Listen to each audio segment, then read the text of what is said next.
Olá, olá, boa noite a todos. Estamos iniciando aqui uma live pelo Conselho Regional de Psicologia do Tocantins. Meu nome é César, estou aqui pela primeira vez, participando de uma live. É a primeira vez que eu vou coordenar um debate via essa ferramenta. Muito acostumado a coordenar debates analógicos, vai ser uma grande honra aqui e um grande desafio para mim coordenar esse espaço. Para quem me conhece, sou César Gustavo Moraes Ramos, sou psicólogo, conselheiro desta plenária do Conselho Regional de Psicologia, sou psicólogo clínico, atuo também na área da psicologia jurídica e hoje trabalho junto ao programa Justiça Presente, como consultor estadual em audiência de custódia. Esse programa é do Conselho Nacional de Justiça e do Escritório das Nações Unidas para Criminalidades e Drogas. Bueno, estou aqui com a parceria da Ana, no apoio técnico. Ela vai ser a pessoa que vai me ajudar aqui com algumas colas, algumas coisas. Nossa colega lá do conselho. E, enfim, vamos lá que eu estou aprendendo. Espero que vocês tenham paciência comigo, certo, galera? Não sou blogueiro, nunca fiz lives, não sou digital influencer, mas eu acredito que vocês vão ter paciência comigo aí no que der de errado, tá? Ou nos desafios aí dessa transmissão. Caso cair, fiquem tranquilos, nós iniciaremos de novo. A Ana vai estar coletando as perguntas de vocês pelo chat. Eu nasci numa era analógica, eu tenho dificuldade em falar e ler ao mesmo tempo, ainda mais o chat aí, mas eu gosto dos coraçõezinhos subindo aqui, tá legal, obrigado. Enfim, nós estamos aqui com a live Trabalho do Psicólogo do Sistema Prisional no contexto da pandemia. O Conselho Regional de Psicologia tem feito uma série de lives para debater o processo de trabalho do psicólogo nesse contexto de Covid. É um contexto que altera profundamente a nossa contemporaneidade, a nossa cultura, o modo das relações e os modos de trabalho. E o modo também da construção da nossa psicologia como ciência e profissão. Então, o Conselho tem se debruçado em cima de discutir temas que têm afetado o trabalho do psicólogo, não só aqui no território Tocantins, mas também em outros territórios. Né? Esse é um tema do sistema prisional que é um tema muito caro para mim, é um tema que eu comecei a me debruçar lá no início da faculdade, em 1997, e eu fico muito honrado de ter recebido a confiança da plenária do Conselho aí para que eu possa fazer esse debate. E também fico muito feliz de ter a participação das duas superdebatedoras que estarão aqui conosco, que eu já apresentarei para elas.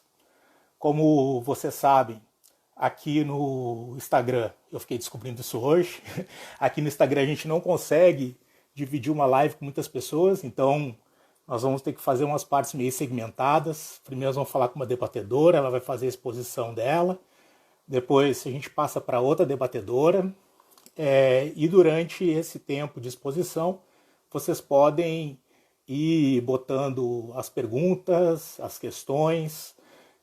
Sempre que colocar uma pergunta ou um comentário, por favor, informar de onde vocês são, né? Qual é o território que vocês estão nos assistindo. Já li aqui que tinha uma colega de Fortaleza, bacana. Enfim, no final, a Ana vai nos ajudar a fazer uma compilação aqui, vai me passar aqui pelo outro computador, né? E nós vamos tentar debater essas questões. Nós temos um teto aí do Instagram de 60 minutos. Como eu já conheço as colegas debatedoras de outros carnavais, de grandes processos de trabalho, eu sei que esse tempo é muito diminuto, mas nós vamos fazer todo um esforço porque realmente essas nossas colegas que vão participar aqui do debate, elas têm muita experiência na área, muita experiência não somente na gestão das políticas, mas também no processo de assistência, de avaliação dos serviços, de apoio institucional a esses serviços. Bom, gente, antes de começar, cabe fazer uma nota de pesar aqui. É a primeira vez que eu estou falando publicamente pelo Conselho, depois do falecimento da nossa queridíssima professora, psicóloga, Naruanda, uma pessoa que muito me ensinou. Eu tive a honra de ser colega dela na faculdade, na UBRA, ela fazia parte do nosso colegiado, e uma pessoa muito aguerrida, uma pessoa que enfrentou várias situações na busca da justiça social, e é uma perda lastimável. Ela faleceu no dia 5, e aqui já fica a minha primeira homenagem pública a ela, uma grande colega que a gente vai sempre sentir saudades.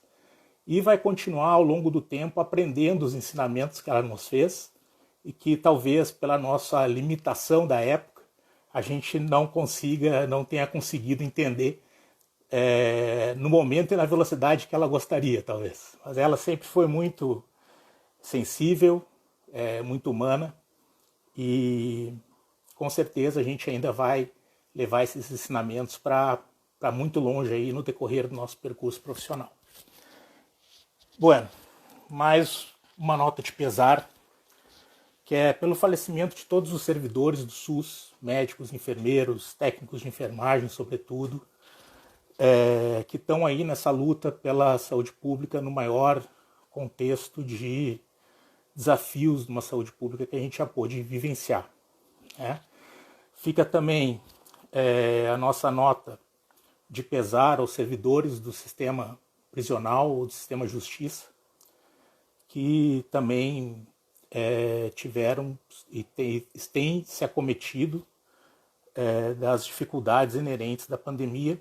Infelizmente, hoje, nós recebemos a notícia do falecimento de um agente penal, Wesley Barbosa de Souza, de 38 anos.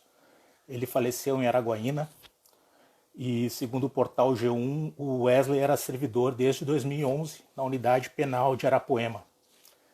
Então fica aqui nossa nota aí de pesar também desses trabalhadores que estão diuturnamente tocando a política com todas os desafios inerentes a ela, né? Fica também uma nota de pesar para todos os familiares, amigos, colegas das até então 23.102 pessoas que já perderam suas vidas na pandemia aqui no Brasil. Enfim, algo inimaginável. Provavelmente esse número já esteja defasado. Eu coletei ele faz 1 hora. Enfim, vamos lá. E a nossa live, hoje, nós temos um debate de uma das políticas públicas mais desafiadoras do nosso país, mais desafiadoras de um processo civilizatório, mais desafiadoras de um processo de humanidade, né, que é o sistema carcerário. Um sistema que, em 2015, foi reconhecido pela nossa máxima corte, o Supremo Tribunal Federal, como um estado de coisa institucional. Ou seja, o seu contexto, ele fere toda e qualquer legislação, toda e qualquer proposição feita para ser de modo que as instituições deveriam se portar de forma orgânica, né?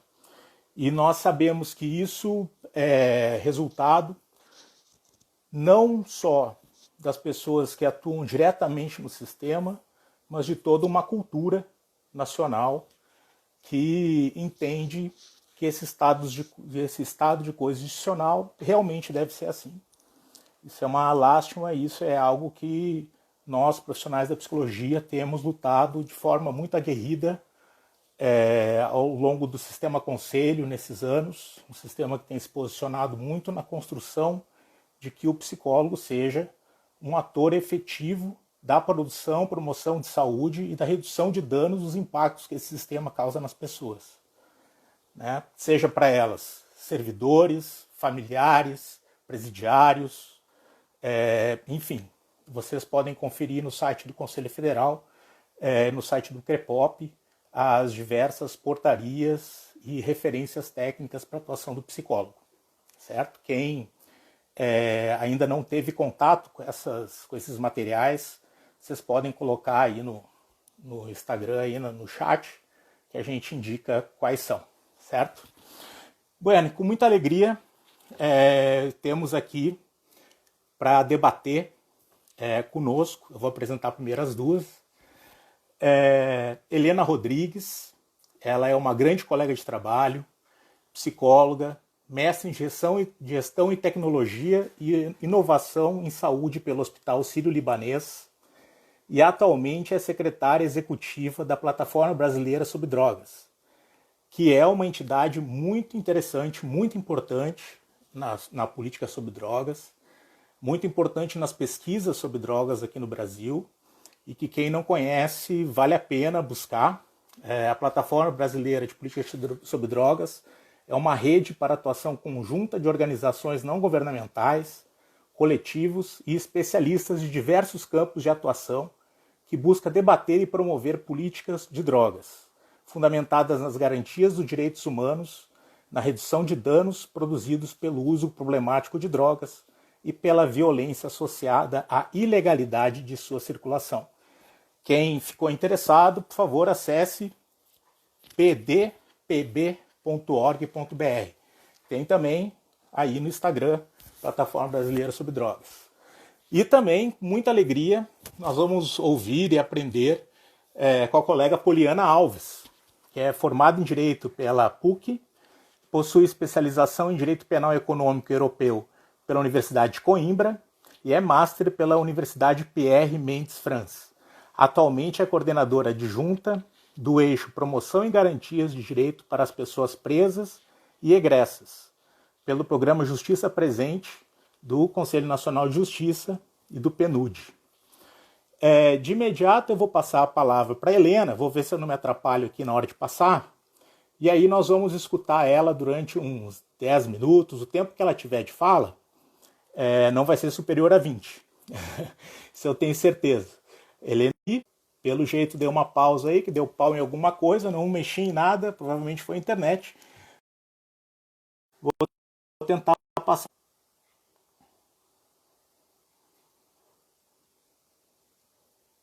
Acredito que eu já tenha conseguido inserir a Helena.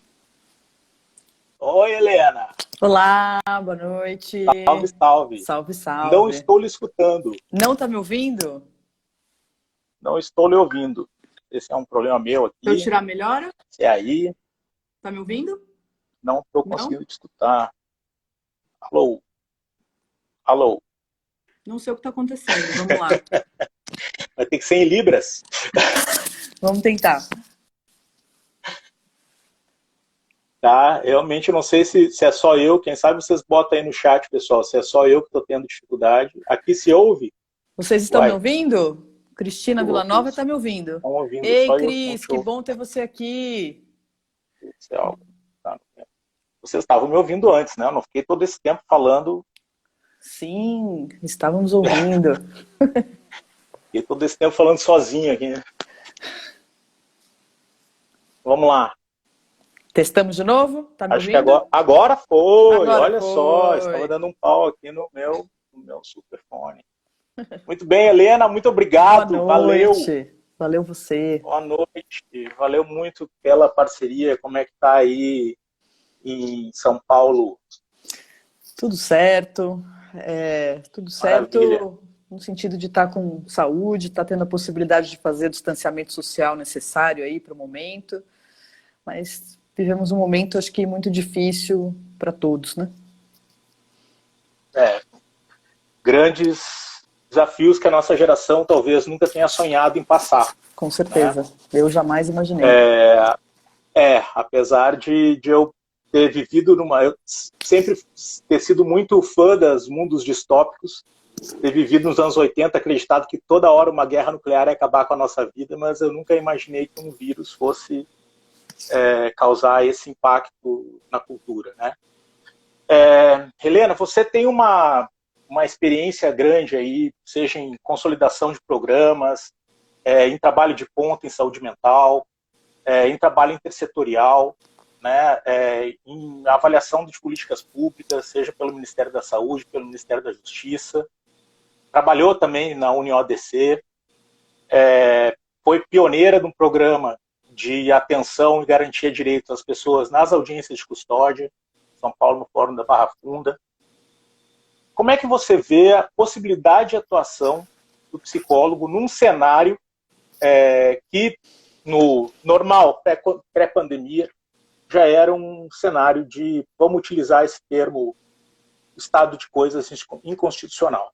Né? Como é que você percebe aí o trabalho, ou, enfim, a conjuntura para uma promoção de saúde frente às diretrizes que nós seguimos do SUS, da universalidade, da equidade, da integralidade?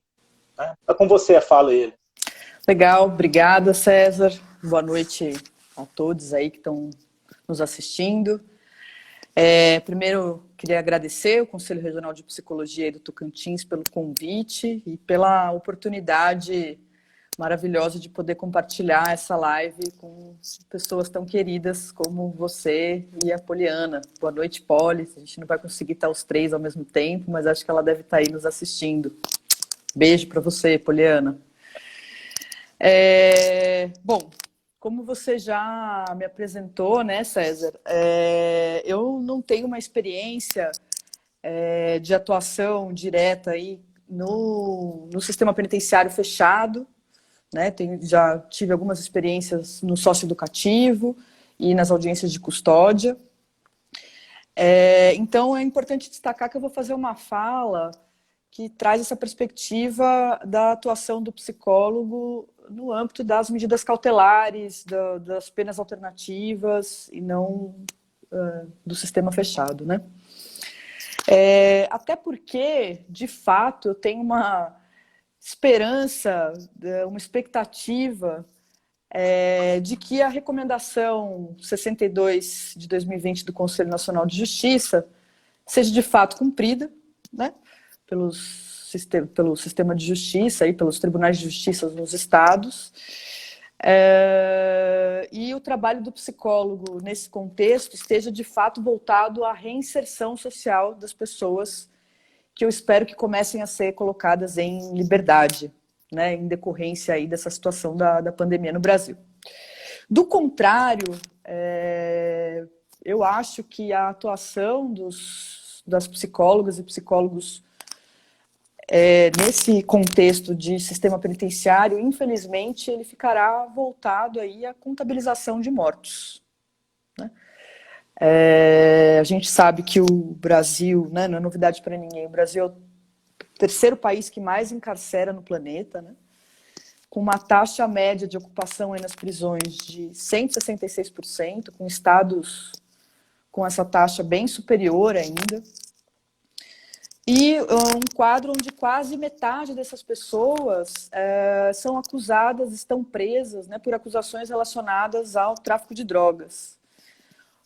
Um crime praticado, na maioria das vezes, sem violência ou grave ameaça, e quase metade delas ainda nem recebeu um julgamento.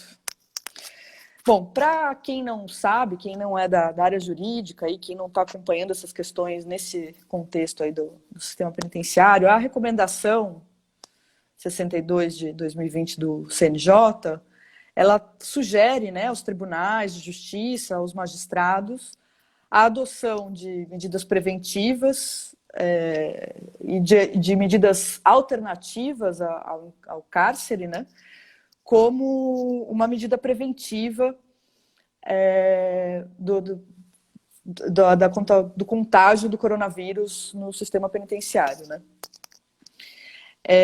E eu tenho muita aflição, muito temor do que pode vir a acontecer no caso da não aceitação aí desta recomendação do Conselho Nacional de Justiça. Eu acho que seguir e deixar as coisas do jeito que elas estão nos fará assistir uma pena de morte à brasileira, né? A gente sabe, né, como você disse aí, né, citou a DPF aí do estado inconstitucional de coisas, né, já declarado pelo STF.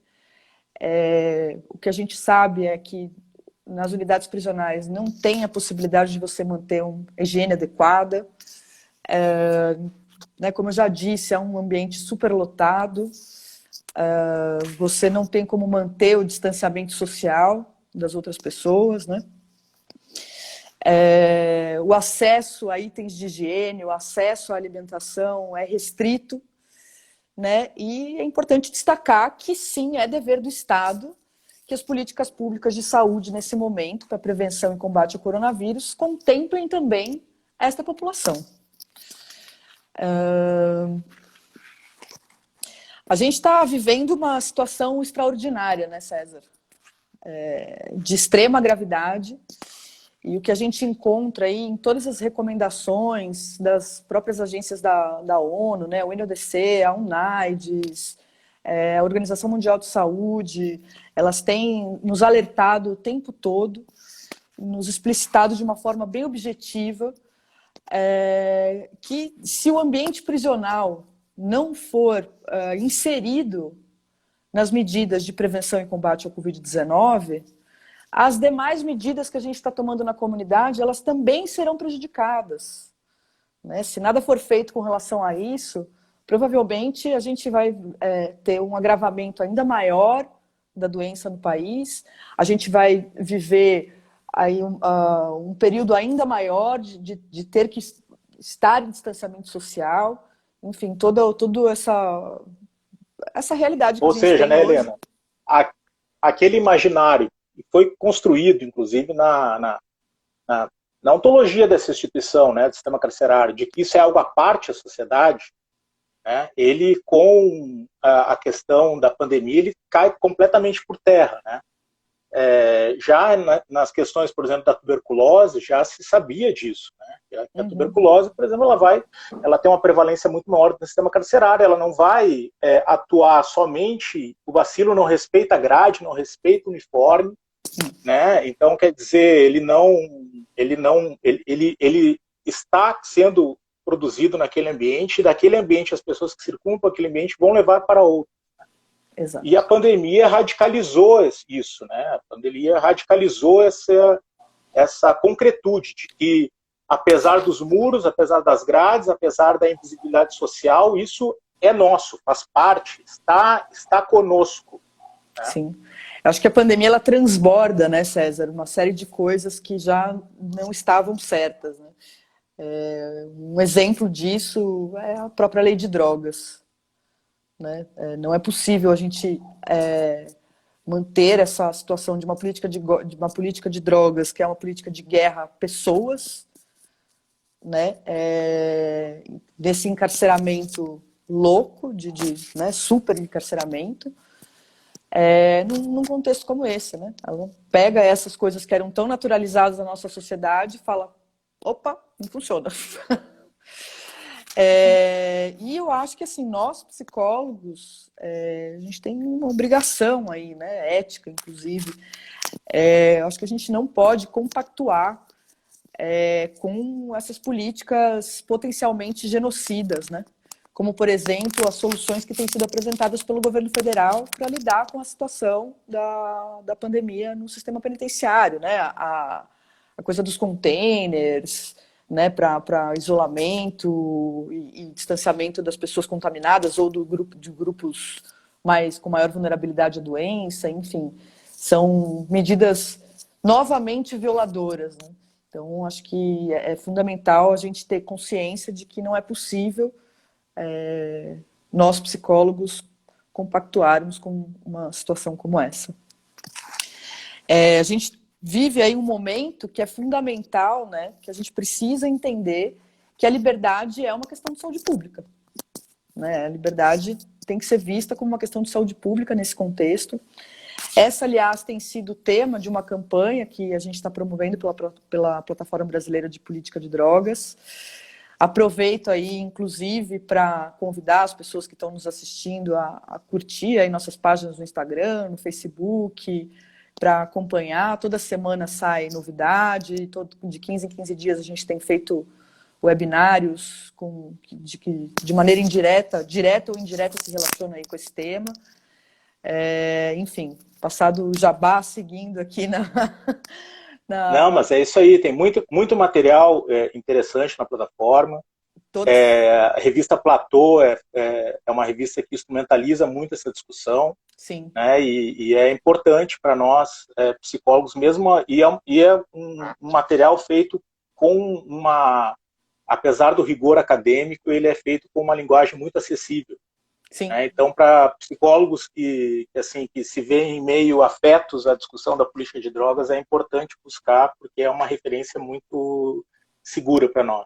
Vou dar coraçõezinhos para você também, César. Bom, vou te dar olha só, eu já estou tomando um puxão de orelha aqui da Ana, que nós temos alguns minutos, meia hora, menos de meia hora. Beleza, vou dar uma acelerada aqui, estou já caminhando para o final. Já temos 43 pessoas ao vivo. Legal, muito bom. Voltando aí para o tema da nossa live, eu entendo que nesse momento a melhor contribuição do psicólogo que atua no sistema penitenciário é estar voltado para a rua, estar voltado para a liberdade, apoiar o egresso no seu retorno aí à sociedade, à comunidade, procurar se articular aí com as políticas para egressos, né, como os escritórios sociais ou as centrais de penas e medidas alternativas, e, sobretudo, se articular com a rede de proteção social, né, principalmente a rede SUS e rede SUAS. Eu acho que se a gente estivesse numa condição normal de temperatura e pressão, esse lugar de egresso já é um lugar complexo, né? Bastante estigmatizador, né? Agora você imagina o que é ser um egresso e ter que procurar um emprego, por exemplo, no meio dessa crise econômica profunda que a gente está mergulhado, né? Não só por conta do coronavírus, mas também porque a gente tem um governo que concorre com tudo isso, aprofunda ainda mais toda essa situação de crise. Enfim. E uma outra coisa que eu fiquei pensando hoje, né, analisando um pouco tanto de informações que eu tenho acessado com relação a esse contexto, que uma outra atuação importante do psicólogo no sistema penitenciário, e pode ser muito relevante nesse momento, é o contato com as famílias das pessoas presas. As visitas estão proibidas, né? Em todos os estados, se não me engano, você pode até me confirmar se essa informação é real ou não. Existe aí uma falta de notícias do mundo externo para quem está lá dentro e uma falta de notícias do seu ente preso para os familiares que estão aqui fora. Isso pode ser extremamente angustiante e adoecedor para ambos os lados, né? Recentemente saiu aí uma matéria que publicava as cartas que os presos estão mandando para os seus familiares, todas em tom de despedida, como se a única saída nesse momento, colocando a morte aí como algo inevitável, deixando muito nítida aí essa falta de informações do que está ocorrendo aqui fora. Pode parecer uma atividade meio fora, né, do escopo aí de atuação, mas acho que situações extraordinárias requerem aí ações extraordinárias, a gente se adaptar, se ajustar e pensar qual a melhor forma da gente fazer prevenção e promoção à saúde, mesmo num contexto tão adverso aí. Eu acho que o compromisso do psicólogo deve ser com a vida, com a saúde individual e coletiva. E, nesse sentido, eu não vejo outra possibilidade que não uma atuação voltada à liberdade. Nesse momento, é uma questão aí de vida ou morte, né? E acho que era isso aí que eu tinha para contribuir na live de vocês. Legal. Muito obrigado. Tu vai continuar conosco, apesar de eu te dar um xizinho aqui. Legal. Tu vai continuar conosco, porque a gente vai ter ainda o momento das perguntas, né? Ana pediu para eu avisar que todos esses materiais que nós estamos citando, eles estarão disponibilizados na biblioteca virtual do CRP, né, no site do Conselho. Então, só procurar lá, Conselho Federal de Psicologia 23, e vai estar lá tudo isso que nós estamos citando, a recomendação 62, a platô, as referências técnicas, né? E vamos te dar um tempinho aí, daqui a pouco você volta aí para responder as perguntas. Legal, certo? obrigada. Muito obrigado, Helena, bacana, valeu. E agora nós vamos chamar Poli, remover só. Agora nós vamos chamar a Poliana. Olá, Poliana.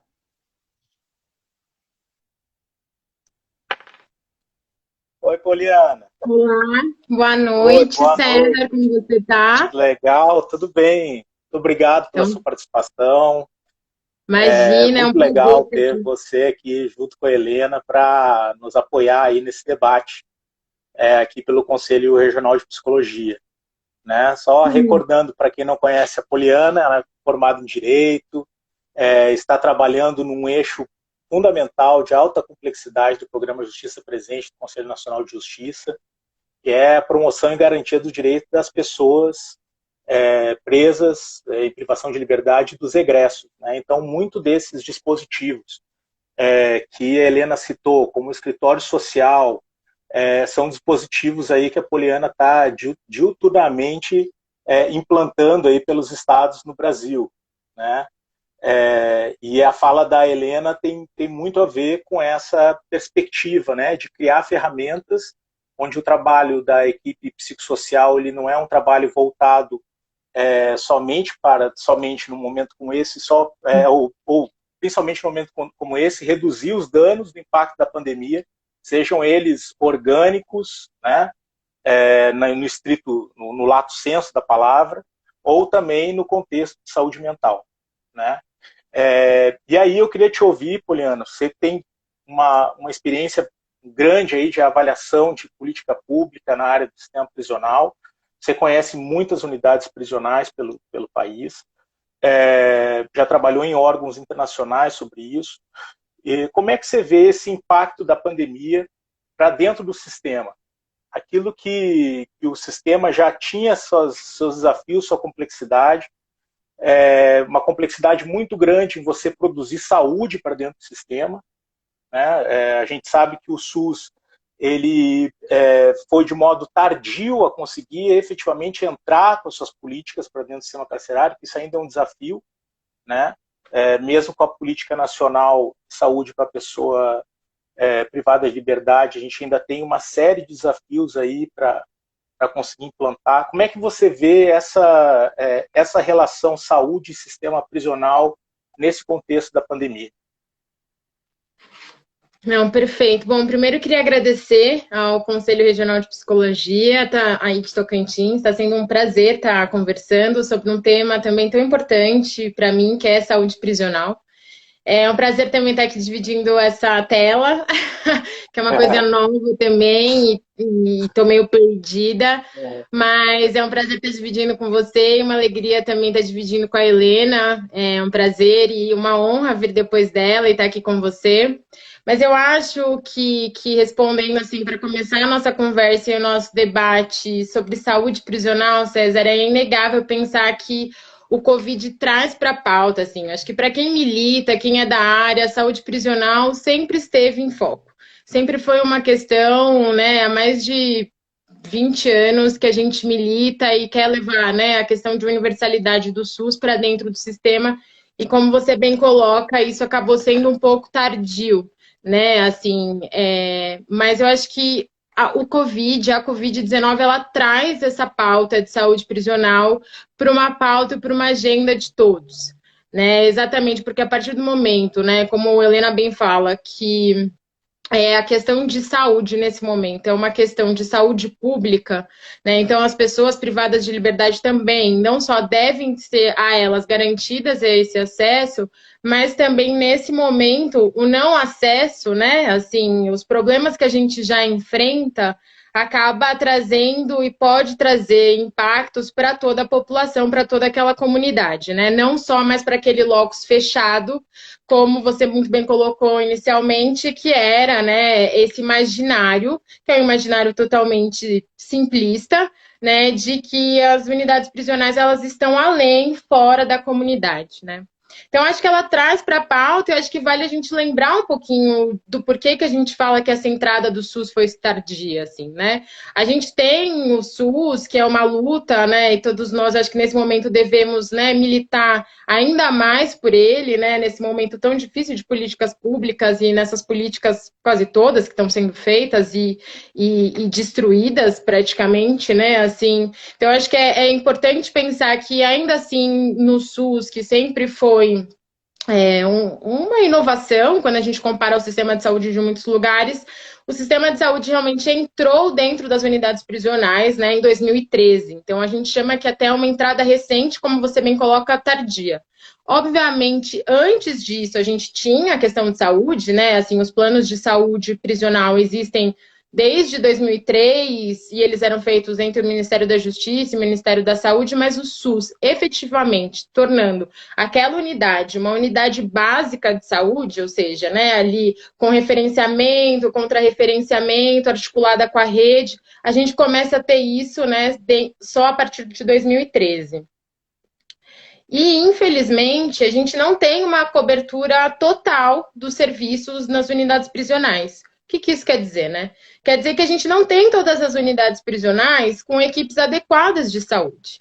E aí, por isso que a gente fala, então, que esse tópico voltou tanto à pauta. Quando a gente está querendo mitigar, né, um novo vírus, onde a gente sabe que o que precisa ser feito a gente não consegue garantir dentro de uma unidade, ou seja, assim, né, a gente está falando teoricamente e objetivamente de garantir acesso à água, a materiais de limpeza, ao distanciamento, ao isolamento correto por equipes de saúde. E aí a gente vê dentro das unidades prisionais brasileiras, né, como, né, você também bem falou, um estado de coisas inconstitucional. O que isso quer dizer na prática dentro da unidade, né? Quer dizer que a gente tem unidades que estão mais do que sacramentadas, onde a gente não consegue garantir água potável, né, nem para os servidores. Eu acho que isso é importante a gente pensar, assim, né, porque quando a gente está falando de unidade prisional, a gente está falando de uma comunidade, então a gente está falando, né, dos servidores que lá trabalham, a gente está falando dos familiares que lá visitam, então eu acho que é importante a gente ter sempre isso no nosso radar, né? A gente está falando, então, dessas unidades que têm problemas com acesso à água, não têm acesso a materiais de higiene. A gente está falando também de uma alimentação totalmente inadequada, né? E são essas as fragilidades, exatamente por ser a realidade, que transformam o desafio, num desafio tão grande, o mitigar do Covid dentro de unidades prisionais. E eu acho que isso a gente também tem que estar nesse momento pensando, assim, como cidadão, de forma muito atenta, né? Porque quando a gente pensa em todas as garantias que devem ser feitas, né, às pessoas presas e elas não são, e aí pensando em todas as diretrizes internacionais, a gente está indo um pouco na contramão também. Porque as diretrizes internacionais, elas deixam muito claro o que tem que ser feito, né? E aí pensando primeiro lá atrás nas diretrizes como regras de Mandela, regras de Bangkok, que trazem a obrigatoriedade de ter uma equipe médica dentro de uma unidade prisional, uma equipe também não só médica e com psicólogos e psiquiatras, né, já que a gente sabe que a privação de liberdade a todos trazem e afetam a saúde mental, né? Então a gente está falando de distanciamento de familiares, dos seus familiares, de quebras de vínculos. Então, todas as diretrizes internacionais, desde sempre, trouxeram a importância de ter um atendimento à saúde dentro das unidades da mesma forma que é fora. Depois a gente vem com o SUS e entra nessa parte. Mas, infelizmente, isso ainda não é garantido. E aí, nesse momento de Covid, como a Helena bem falou, e eu acho que isso é super importante, né? Quando a gente pensa no Covid, assim, o que a gente está pensando? O que a gente precisa garantir? limpeza, ambientes, higiene, isso como eu falei, né, não é garantido, e aí a gente entra com uma outra questão. A suspensão de visitas e a suspensão também de alimentos da comunidade externa para dentro da unidade. E aí eu acho que a gente tem que pensar também os impactos que isso fazem. O Covid, quando a gente está falando, e eu acho que o medo é de geral, né? Assim, acho que está todo mundo inseguro. Eu acho que a gente nunca imaginou viver isso, como a gente falou no começo, né? Assim, falam que a própria Nações Unidas já declarou que nos últimos 75 anos da atuação das Nações Unidas, esse é um dos momentos de maior crise sanitária, já que é um momento de crise sanitária mundial. E aí, nesse momento, com tudo isso que traz medo, ansiedade, enfim, a gente não para de falar aqui na comunidade fora, né, da necessidade de atenção à saúde mental nesse momento, e não diferente para as pessoas que estão privadas de liberdade, né. Sem ter um contato com seus familiares e sem ter o recebimento de alimentação, muitas das vezes a alimentação que é garantida pelo Estado e que não é boa, assim, para quem não sabe, vale dar uma gugada, então é bem comum reclamações e críticas, né? Na verdade, são denúncias mesmo, e é uma questão de tortura. Essas comidas muitas das vezes estarem estragadas, com baratas dentro, enfim. Então, essa alimentação que já não é adequada, que muitas das vezes é suplementada pelos seus familiares, está em muitos dos estados proibido nesse momento. Além disso, a falta do contato familiar e a falta de informações adequadas sobre o que é o Covid deixa uma situação de medo e insegurança muito forte, que para um momento de crise sanitária de pandemia não ajudam. Então, a gente veio começando a ver também motins e rebeliões dentro das unidades solicitando atendimento médico e informação sobre Covid. Isso é muito simbólico e muito importante. Isso demonstra o que a gente está fazendo e como que a gente olha aquelas pessoas, né? Aquelas pessoas que ali são custodiadas do Estado. É sempre muito importante a gente lembrar isso. Né? E quando custodiadas pelo Estado, exatamente por acharem que a pena era a medida a ser aplicada, a elas devem ser garantida uma porção de assistências que a LEP mesmo preconiza e todas as diretrizes internacionais, e que nesse momento se fazem mais importantes do que qualquer outro momento, assim, né? E, Poliana, então, esse é um indicador, assim, esse é um indicador importante, né? Quando você desenvolve qualquer tipo de assistência em saúde, a questão da informação ela é fundamental. No contexto de pandemia, então, que é um vírus que nós podemos inclusive transmitir sem sintoma algum, a informação é a chave para qualquer estratégia de redução de danos, né? E é um indicador muito forte isso, né? As pessoas estarem solicitando informações do que está acontecendo fora ou que raio é essa pandemia, né? Sim, exatamente, César. E eu acho que a gente tem que pensar também que tem essas informações que são importantes, né? Para a pessoa que está privada de liberdade, mesmo sem ter os sintomas, então a gente está falando, né? E aí já respondendo um pouquinho do que pode ser feito nesse momento por equipes multidisciplinares dentro das unidades prisionais. Eu acho que ações de prevenção à saúde de prevenção e educação em saúde nesse momento são importantíssimas. Se a gente fizer assim aqui uma pequena comparação e muito errônea, já adianto, mas com problemas de pele que acometem todas as unidades prisionais todos os anos, a gente sabe que a educação em saúde ajuda muito, porque as pessoas, tipo, às vezes recebem a pomada, ganham a pomada, mas aí passa para o colega, enfim, e aí não adianta. Então, nesse momento, a gente também precisa disso, assim, porque a gente precisa de ações de educação em saúde para dizer o quanto que é importante a limpeza, os protocolos de tosse, né, os protocolos respiratórios, essa coisa toda que a gente está recebendo o dia inteiro, vendo na TV, isso precisa ser levado para dentro das unidades prisionais. E eu acho que a equipe multidisciplinar, nesse momento, ela pode ter uma atuação privilegiada nesse sentido. E aí, colaboro e adiciono também, como a Helena bem falou, a questão da comunicação com os familiares.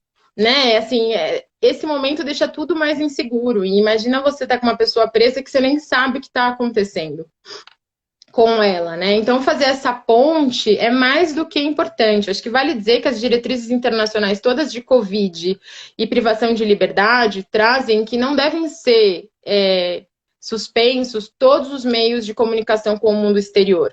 Exatamente por saber o quanto que isso acresce à saúde mental dessas pessoas.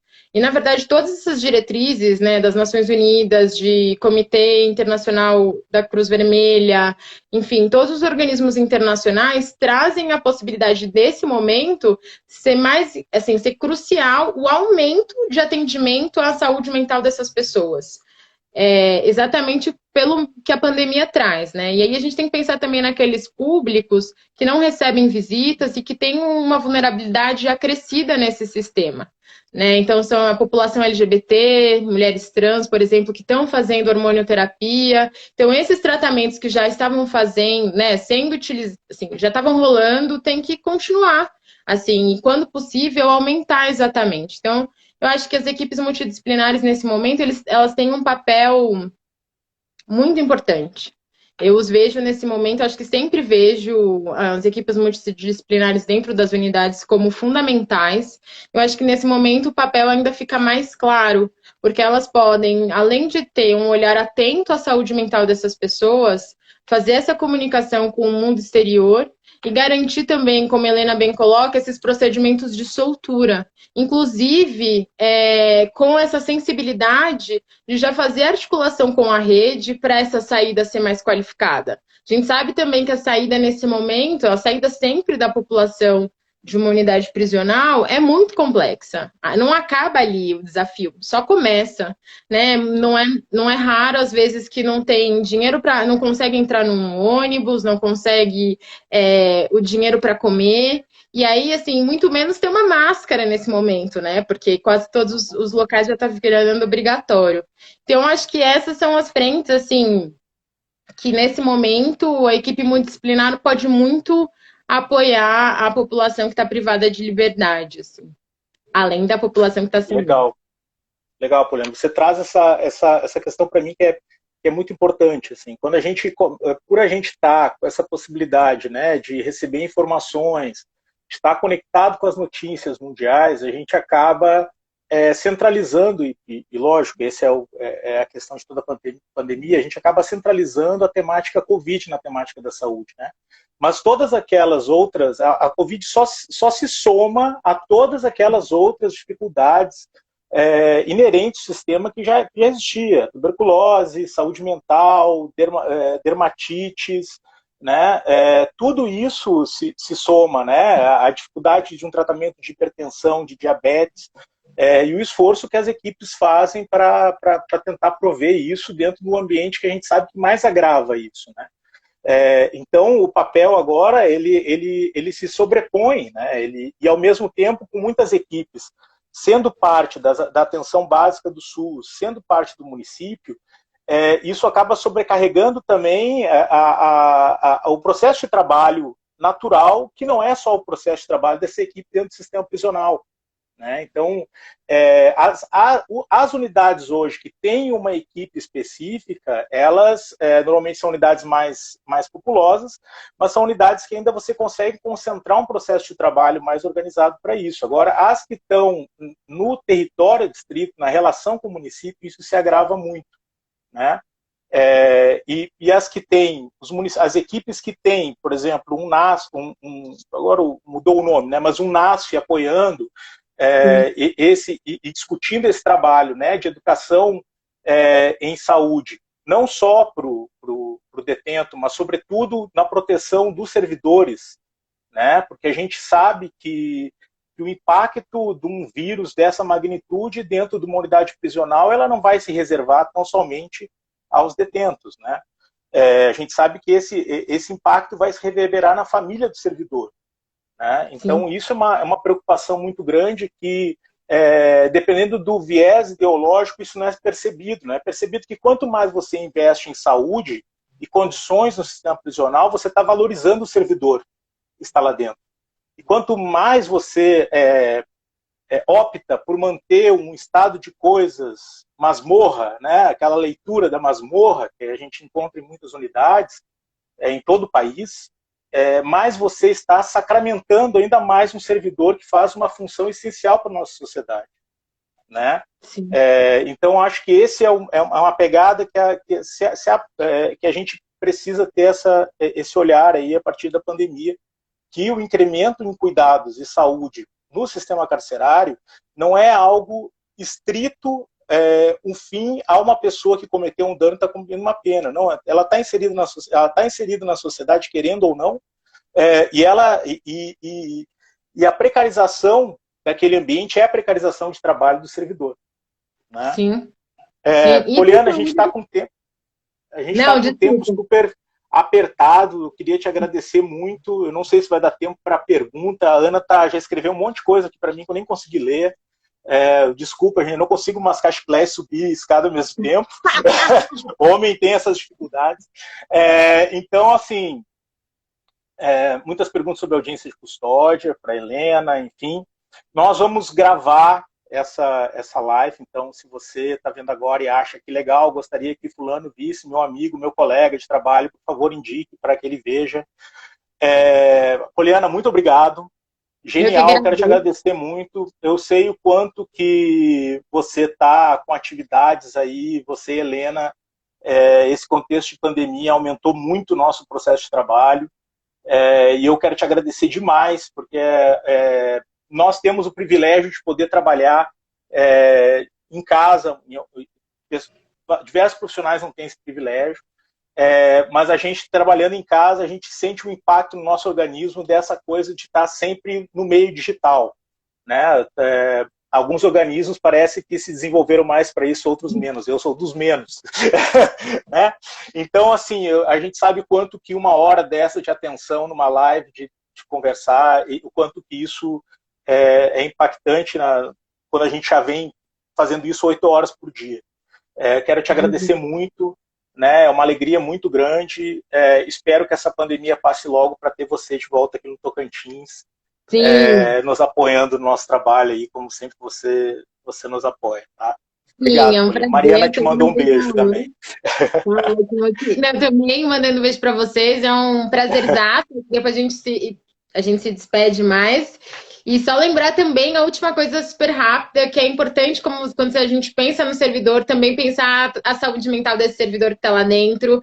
Então, também a galera que está trabalhando na saúde prisional, tentar garantir um olhar para eles dentro dos planos de contingência que estão rolando, enfim. Isso. E aí, só para pensar que, assim como a Helena, também espero que a recomendação do 62 seja realmente levada a sério em todas as unidades, porque a gente acredita que não tem como a gente falar em mitigar, né, todos os danos do Covid dentro de uma unidade com superlotação. Eu acho que é só para a gente realmente lembrar que a galera, assim, num esquema superlotado, realmente a gente não vai garantir saúde para ninguém, assim, né? Então era só isso para adicionar.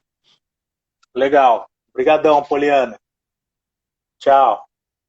Tchau, gente. Bom, a Ana me disse que encerra automaticamente aqui. Não sei se vai dar tempo de chamar a Helena para dar um tchau. Vamos ver aqui, só para chamar para a Helena para dar um tchau e depois fazer um encerramento. Se ela não der um tchau, ela vai ficar brava comigo e aí compromete as futuras lives. E aí, Helena? Olá, voltei. Só para dar tchau. Tipo, como é que é o nome do Teletubbies aquele? Oi, tchau. Muito legal. Fala preciosa da Poliana. Muito bom estar aqui.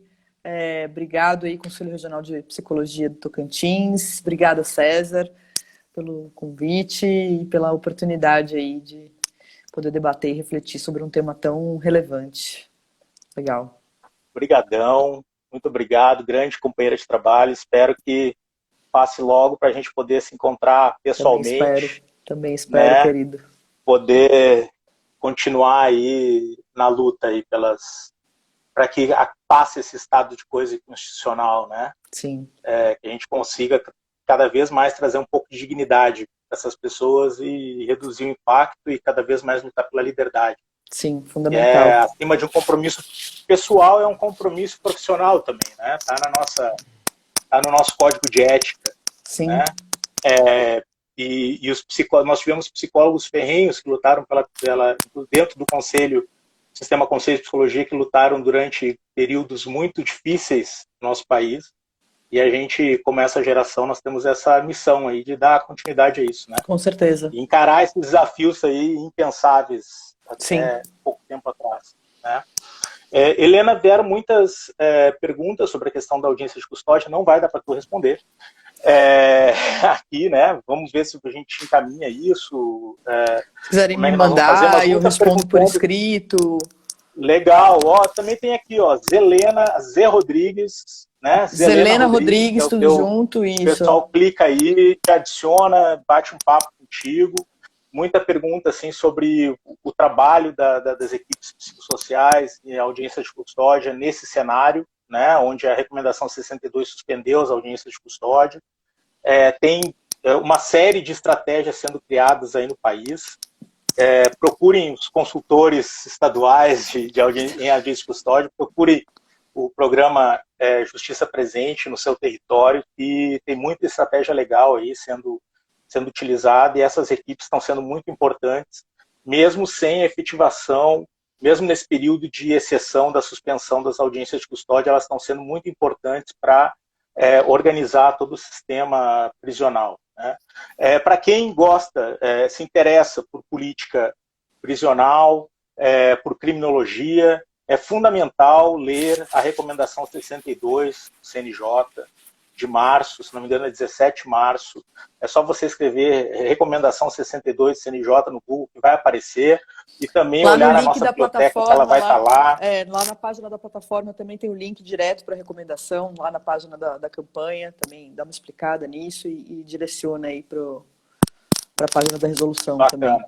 E aí, Bacana. queria destacar uma frase aqui, antes que esgote o tempo, que eu acho que é a Luciana Simas: liberdade é uma questão de saúde pública. Então. Isso aí. Né? Liberdade é terapêutica, né? Liberdade é terapêutica, exatamente. Nosso mantra da reforma psiquiátrica, exatamente. Né? Produto antimanicomial, a liberdade é terapêutica. Mas é isso aí, Helena, vou te dar um xizinho aqui de novo. Valeu, beijo, obrigada. Muito obrigado, tchau. Tchau, tchau. Buenas, pessoal, eu acho que foi legal, eu curti, não sei se vocês curtiram, se deu certo, primeira experiência que eu tive. Falar um pouco da recomendação 62, né? Ela cria dispositivos para os magistrados ela indica dispositivos importantes para os magistrados qualificarem as prisões preventivas e as prisões provisórias, indica a necessidade de se cuidar muito das pessoas em grupo de risco que estão dentro do sistema carcerário. Ela traz uma série de dispositivos que são fundamentais serem seguidos para todo o sistema de justiça e que causam um impacto importante, seja no processo de trabalho de todos os servidores que estão nessa política, seja as pessoas que estão presas de liberdade, e seja seus familiares também. Acredito que aqui a gente conseguiu debater muito, trazer questionamentos e possíveis caminhos para o processo de trabalho do psicólogo nesse cenário, né? Um processo importantíssimo. Fica o nosso compromisso do Conselho Regional de Psicologia em apoiar todos aqueles profissionais que estejam com dúvidas, que estejam que estejam tendo dificuldades de criar os seus planejamentos de trabalho, de entender e buscar referências para desenvolver um trabalho nesse contexto. E nós estamos sempre à disposição. Vocês podem acessar o Conselho de Psicologia pelas redes sociais, aqui pelo Instagram, né? Visitem o site do Conselho de Psicologia, lá tem a agenda de outras lives, já muitas lives bacanas já aconteceram. Nós teremos também uma live sobre o processo socioeducativo, né? Sobre o sistema socioeducativo. Enfim, pessoas muito qualificadas, grandes colegas aqui do nosso Tocantins, grandes psicólogos daqui, psicólogas, e também trazendo referências de outras áreas e referências nacionais, como nós fizemos hoje. Enfim, quero agradecer a média de 40 e tantos telespectadores, não sei como é que chama, seguidores, pessoas que estão aqui nos acompanhando, e foi muito legal. Desculpem a minha... Falta 28 segundos. Desculpem a minha imaturidade nesse processo, mas vejo vocês em breve. Tchau, muito obrigado. Vai ficar gravado aqui.